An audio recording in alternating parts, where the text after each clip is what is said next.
Good morning बच्चों। आज हम हिंदी में पढ़ेंगे पाठ 4 हमारी वन संस्कृति, है ना। तो आप लोग भी जल्दी से पेज नंबर 27 पाठ 4 बुक ओपन कर लीजिए। ओके, तो चलिए देखते हैं पाठ का परिचय।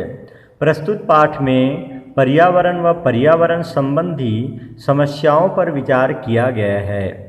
आज हवा, पानी, मिट्टी हर जगह प्रदूषण का बोलबाला है। प्रदूषण कम करने के लिए हम सबको मिलजुल करके प्रयास करना होगा। पर्यावरण प्रदूषण का क्या कारण है, यह पाठ पढ़ करके हम समझ सकते हैं। तो चलिए पढ़ते हैं। हमारे आसपास का प्राकृतिक वातावरण जिसमें हम रहते हैं पर्यावरण कहलाता है। हवा, पानी, धूप, गर्मी, सर्दी, बरसात, धरती, पर्वत, नदियाँ, जीव जगत, पेड़ पौधे आदि सभी हमारे पर्यावरण के अंग हैं। अंग मीन पर्यावरण का पार्ट है। इन सभी का हमारे जीवन से सीधा संबंध है और ये हमें प्रभावित करते रहते हैं। इसलिए पर्यावरण के बारे में जानना और उसे जीवन के अनुकूल बनाए रखना हम सबके हित में है। आइए अपने पर्यावरण के सुख दुख को भी देखें।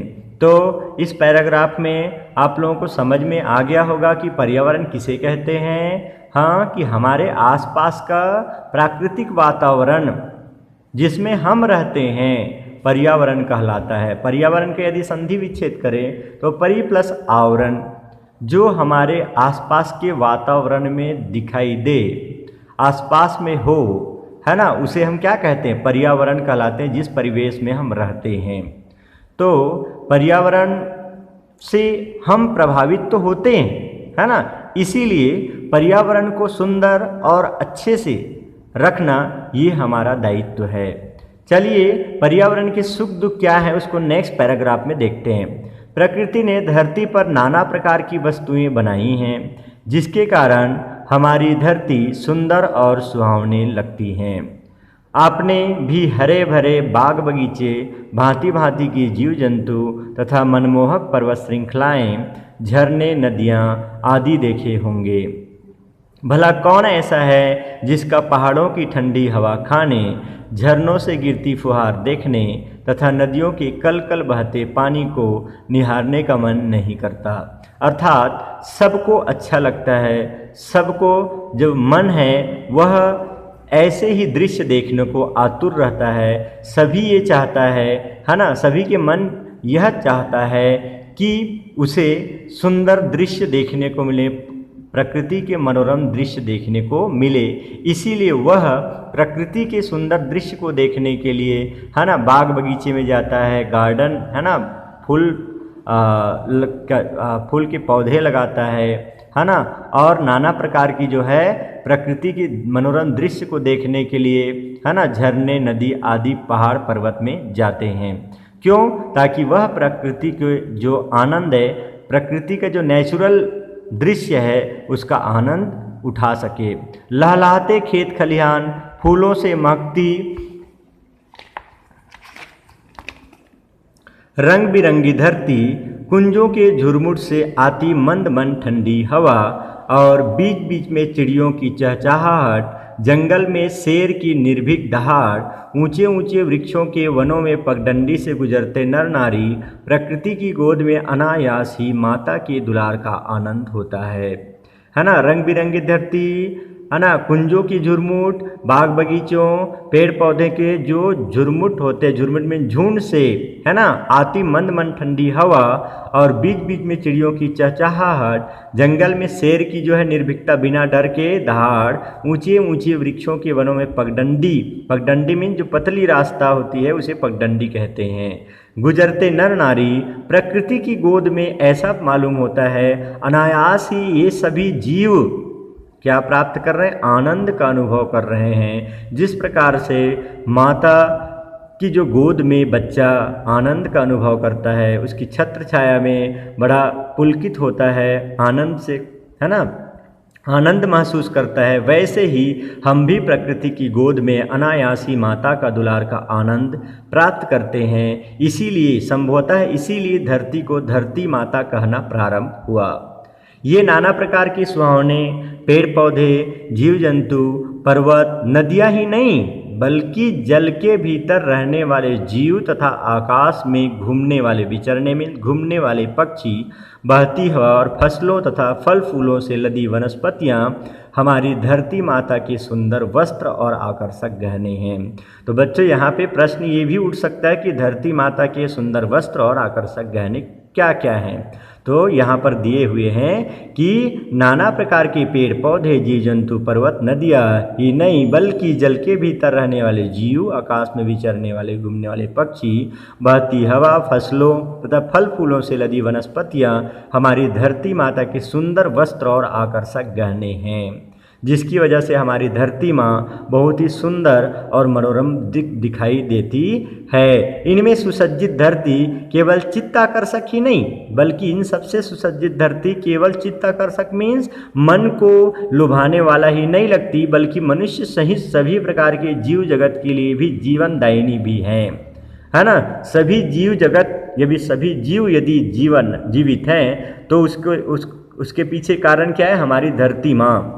यदि धरती माँ नहीं होती, हवा नहीं है ना, हवा नहीं सुलभ होती या हमें जो है जीवनदायिनी जो हम ऑक्सीजन लेते वही हवा है ना वो प्रदान नहीं करती, पेड़ पौधे नहीं होते है ना, तो हम जीवित रह सकते थे क्या? नहीं। अब आप ही सोचिए कि जिस माँ की गोदी में जीवन, भोजन और दुलार, भरपूर लाड़ प्यार मिले, उसकी रक्षा कौन नहीं करना चाहेगा। यदि ऐसी धरती माता के सौंदर्य को कोई नष्ट करे तो क्या कोई भी व्यक्ति उसे बर्दाश्त कर सकेगा? नहीं। लेकिन आज हमारी धरती माता के गहनों और कपड़ों की उसके अपने ही मानव पुत्र ने है ना स्वार्थवश अपने निजी स्वार्थ की पूर्ति के लिए लूट खसोट मचा रखी है। अर्थात उसको जो है अपने स्वार्थ के लिए जो है लोग लूट रहे हैं, स्वार्थ के लिए जो है पेड़ पौधे को काट रहे हैं और धरती माँ के गहने कपड़ों को इस प्रकार से जो है क्या कर रहे हैं? नष्ट कर रहे हैं। इसका परिणाम यह हुआ कि धरती पर प्राकृतिक वस्तुओं का धीरे धीरे अभाव होता जा रहा है। जो नेचुरल थिंग जो अद्भुत, देखने में ही आनंद और जो हमारे मन को प्रसन्न कर दे, उस वस्तु को, वह प्राकृतिक चीज़ आज देखने का धीरे धीरे क्या हो रहा है? सुलभ नहीं होता जा रहा है, उसका अभाव होता जा रहा है। जैसे एग्जाम्पल के तौर पर देखें तो आज पेड़ पौधे हम बहुत ही कम देख पाते हैं। नगरों में धीरे धीरे जो है मकान और अनेक प्रकार से जो है फैक्ट्री या अनेक प्रकार से अपना स्वयं की लाभ के लिए घर या दुकान बनने की वजह से सब जो है आसपास के पेड़ को काटा जा रहा है और परिणामता ये हो रहा है कि आज हम पेड़ पौधे को देखने के लिए नगर से बाहर निकलना होगा तभी हम देख सकते हैं। तो यह दृश्य, मनोरम दृश्य, हरियाली का परिदृश्य देखने के लिए हमें बाहर जाना पड़ेगा। वो आज धीरे धीरे सब लुप्त होता जा रहा है। पेड़ पौधे हमारे जीवन आधार हैं।